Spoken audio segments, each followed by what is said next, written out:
absolutely was a lovely guy. Absolutely. Now, Louise, familiar face, you can see her there, sat on this sofa alongside Bill for many years. Hey, Lou.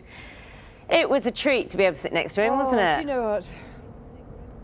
It was an absolute treat, and just listening to that, it's been a kind of roller coaster of emotions. I loved working with Bill, and I loved what we've all said about him. He was just so funny. He had that mischievous, naughty, wicked sense of humour, and sometimes you'd see the glint in his eye and you go, oh no, I'm going to go. And once I'd gone, there was no stopping. I remember first when I started working with him, he said, now, there's one rule here, you must always laugh at my jokes. And sometimes they weren't funny, but I always laughed every single day.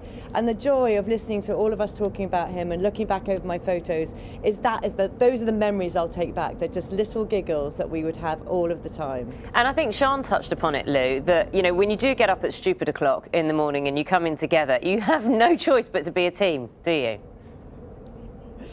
No, absolutely no choice at all. And, you know, he wasn't just a team for me, he was a team for the whole of the production team. I know that we all loved him so much. And you know, it wasn't to say that he wasn't sometimes tough on us, tough on me. You know, if he thought that you weren't, you know, being rigorous in your journalism, that you were using words that were on that unofficial banned list, you know, he'd always come up to you and have a kind of quiet word. But that was always done with the, you know, the programme at its heart. And also, you know, I wouldn't be, as I said in that piece, I wouldn't be such a good journalist if it wasn't for him and that kind of eye for detail. And also Naga as well, like, you know what it's like. We wake up very early in the morning, and sometimes we're dealing with really hard stories, and we don't know there'll be people watching this morning, and maybe they've popped out of their room and there's a child in the room watching, and he would always get the tone just spot on and perfect. And I always felt that I was in safe hands, and I know that's reflected in all the people watching today, that we were all kind of in safe hands when Bill was there on the sofa. Morning to you, Lou. I'm just curious about the thing about working with Bill, because obviously, as another male presenter, I never actually sat alongside Bill, sometimes on outside broadcast when he was doing the show. But what I know and what I'm hearing from all the production team here is that thing that you touched on there, where he was tough on things when they went wrong. But that knack of being kind alongside that is one that we can all learn from, because, you know, people in this industry sometimes kick off, and it happens, and we've all seen it. But from everything I hear, he had a knack somehow of making people get things right but not feel bad and make things better, which is that is quite a trick.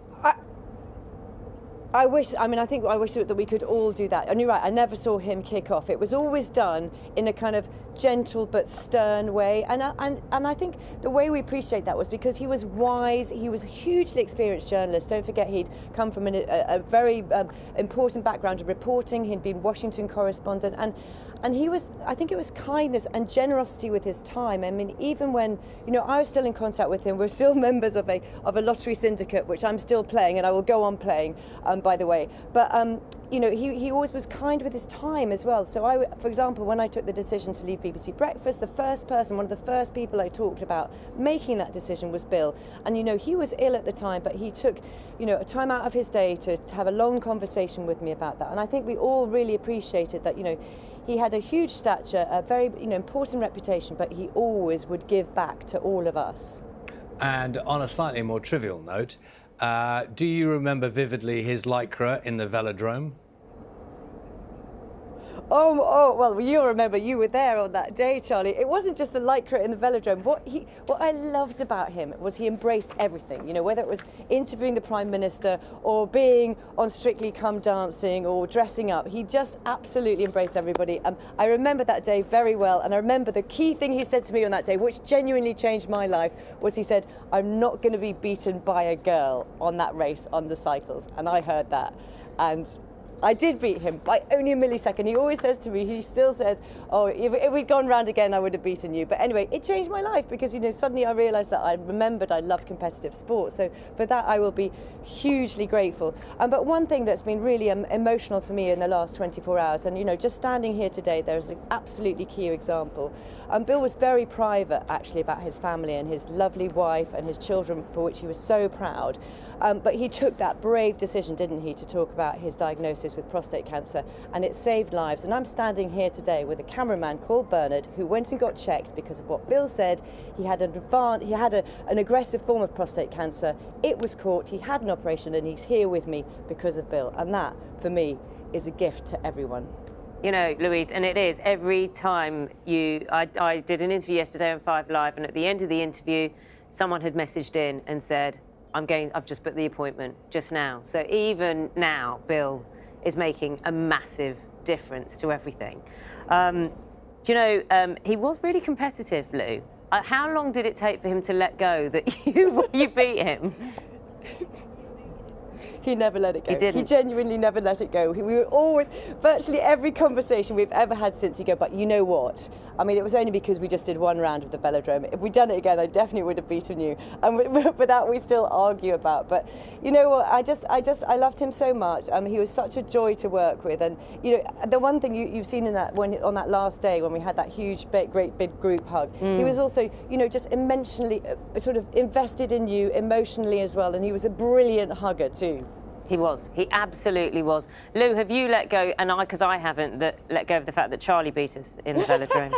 Well, that did happen. That did happen. Nugget. So it's just going to take one more race, Nugget. Oh no, I haven't. I do remember that vaguely, but you know, I'm trying to move on. Do you know what? I think what it shows, Lou, and it's an opportunity for us, and Bill would appreciate, is that you very rarely get to see what a team this is. And just the camaraderie we have, you know, not just the on-air presenters, the whole production team, the directors, the studio. And Bill never forgot that. He never forgot that this was a team production.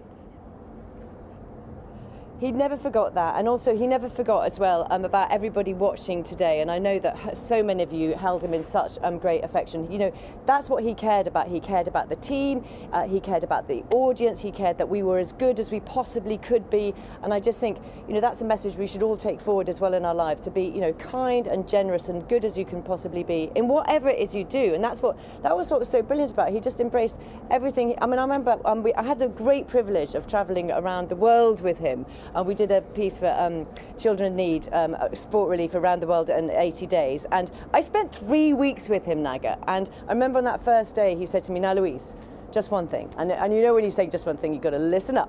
He'd go, don't use up all your conversation on the first day. And I was like, oh, okay. But you know what? We never ran out of things to say, because he just had so much fun in his life, and he was a great raconteur. He'd tell me hilarious stories about when he was a young man that are probably unrepeatable. But you know, he was just all the time in his whole life, he'd had great fun and made other people have fun too. Just watching you two pillow fight says it all, really, doesn't it? Lou, thank you so much. We're watching you on that drone. Thank you. Thank you. It's been lovely reminiscing. And thank you to Bill, and love to his family. Yeah. Thanks, Lou.